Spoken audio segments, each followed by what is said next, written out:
this video, I'm going to teach you how to use the and the or in conditionals in JavaScript. And so what this is we're going to start here in the JavaScript console. And if you're already familiar with if statements because you watch those videos, you know that the if statement takes in either one or multiple conditionals, and it evaluates them and decides to run the program from there.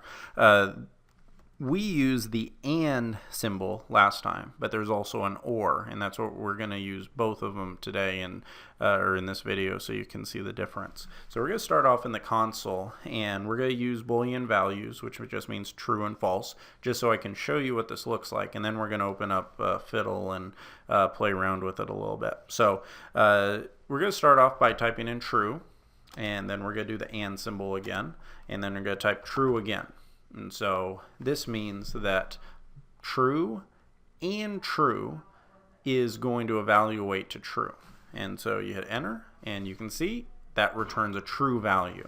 If I type in true and false, it returns a false value. And that's the reason for this is because when you have the and symbol, both conditions have to be true in order to get a true return statement. So that can be very good. It also can limit you when you're trying to run a conditional that you may only want one of the parameters to be true. So in those cases, what you can do is do true or, and those the or are these two pipes.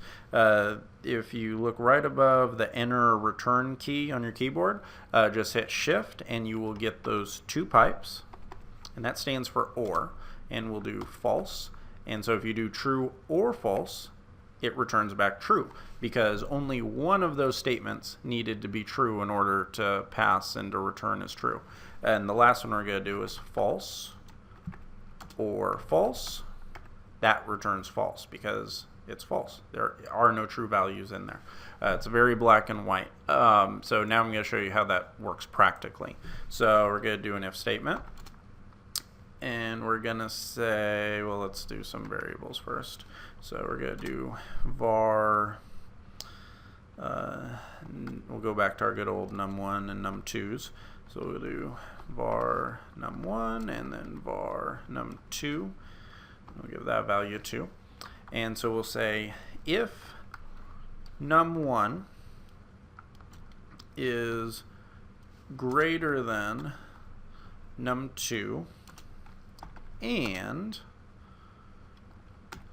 num2 is equal to 2, space in there, then we're going to alert that condition 1 passed. Okay, we'll end that and then do an else if. And in this one, we're going to do if num1 is greater than num2, or we're going to just do the same thing. So I could have copied it, but num2 is equal to 2. We're going to say, put up there.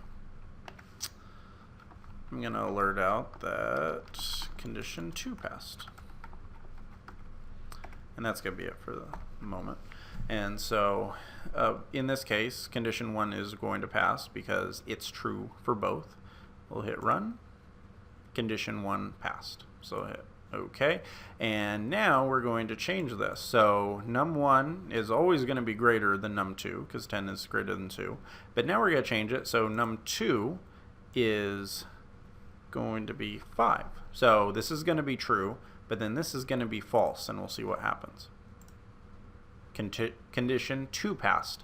And the reason for that is because this was true, we made this become false, and then it automatically went here. Now, even though these are identical, num1 is greater than, it still is the case, but it's still, we should have changed that to 5. you'll see that condition 2 still passes. And the reason for that is num1 is greater than num2. That's still the case, just like on the first condition. But then num2 is not equal to 5, but because we're using OR, it doesn't matter. As long as one of these is working, then that is the only thing that matters. And you can pass multiple arguments into, you're not just limited to 2. You could do 3, 4, 5, however many you want. Typically, the more you do, the more complex the program gets, and it's harder to read and then harder to debug. So you don't want to pass too many things in there, but this is usually you want to keep it at 2, maybe 3 different conditions. So if you make something incredibly complex, you may pass more into it, but for these type of programs, this works perfect. So you now know how to not only pass multiple conditions in, now you know the difference between using the and also the OR in separating those out.